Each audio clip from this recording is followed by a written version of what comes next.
Hello friends, welcome to smart class. आज का topic होने जा रहा है हमारा निराला की कविता जागो फिर एक बार। बीए बीएससी सेकेंड सेमेस्टर वालों के लिए इम्पोर्टेंट है।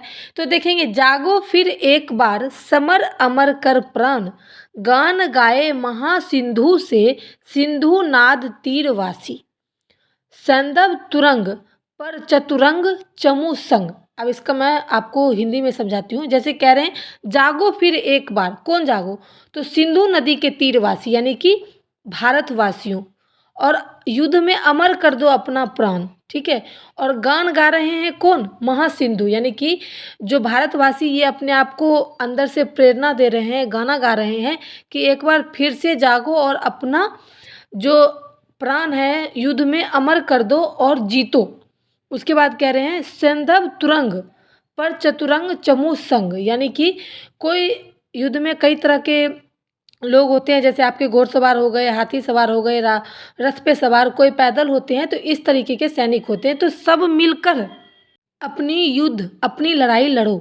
उसके बाद कह रहे हैं, सवा सवा लाख पर एक को चढ़ाऊंगा, गोविंद सिंह निज नाम जब कहाऊंगा। यानी कि गोविंद सिंह कह रहे हैं कि मेरे जितने भी मतलब सैनिक है, मतलब जितने भी, गोविंद सिंह का कहना है कि जितने भी सैनिक हैं हमारे, सबको सवा सवा लाख पर एक आदमी को खड़ा करूंगा, एक वीर पुरुष को खड़ा करूंगा, और सवा सवा लाख जो दुश्मनों की सेना है उसको हराएगा। जब ही जाके मैं गोविंद सिंह अपना नाम कहलवाऊंगा। किसी ने सुनाया यह वीर जन मोहन अति, यानी कि किसी ने इस चीज़ को गाया और सुनाया। अब किसने गाया वो मैं आपको बताऊंगी। और गोविंद सिंह ऐसा कह रहे हैं। अब देखेंगे, फाग का खेला रन 12 महीने में, शेरों की मांद में आया है आज सियार, जागो फिर एक बार। यानी कि कह रहे हैं कि जो फाग में जो हम होली खेलते हैं वो हम 12 महीने, यानी कि 12 महीने 365 दिन हम रणभूमि में खेलेंगे।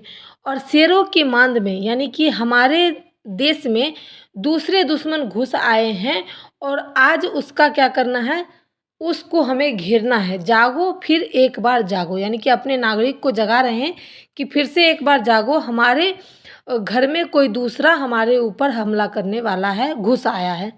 अब देखेंगे, सत श्री अकाल भल अनल धल धक धक कर जला, भस्म हो गया था काल तीनों गुण ताप, त्राहि अभय हो गए थे तुम मृत्युंजय व्योम कोस व्योम केस के सामने। यानी कि कह रहे हैं, सत श्री भाल अनल धधक धधक, यानी कि जब उनका गुस्सा होता था तो उनके मुंह पर ऐसा दिखता था कि उनके माथे एकदम लाल हो जाता था, जैसे अग्नि के तरह धह धह करके जल के भस्म हो रहा हो।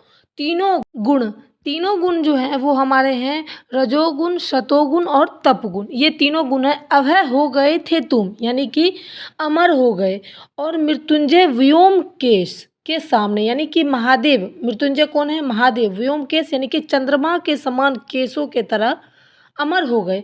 अमृत संतान तीव्र भेद कर सप्तावरण मरण लोक शोकहारी पहुँचे थे, वहाँ जहाँ आसान है सहसार, जागो फिर एक बार। अमृत संतान यानी कि तुम अमर संतान हो। तीव्र भेद कर यानी कि जो सब चीज़ को भेद कर, सप्तावरण मरण लोक यानी कि जो सब चीज़ भेद करके जब मरण लोक पर पहुँचे, शोकहारी पहुँचे थे, वहाँ जहाँ आसन है सहार, यानी कि वहाँ पर आप पहुँच चुके हो, जो संसारिक मोह माया को त्याग करके आप मृत्यु लोक को पहुँच गए हो। और वहाँ पर सहस्त्र यानी कि बहुत सारे लोग, या फिर बहुत सारे फूल, बहुत सारे लोग, मतलब बहुत सारे वीर पुरुष जो जिनका अमर हो चुके हो, वहाँ आप पहुँच चुके हो, या फिर आप वहाँ आपको स्थान मिलेगा। इसलिए फिर से जागो एक बार। ये लंबा टॉपिक को मैंने समझाने का पूरा प्रयास किया है। ये मैंने पार्ट 1 बनाया है और सेकंड पार्ट लेके आऊँगी। वीडियो पसंद आए तो लाइक करें, शेयर करें, और सेकंड पार्ट के लिए कमेंट करें। Thanks for watching my video.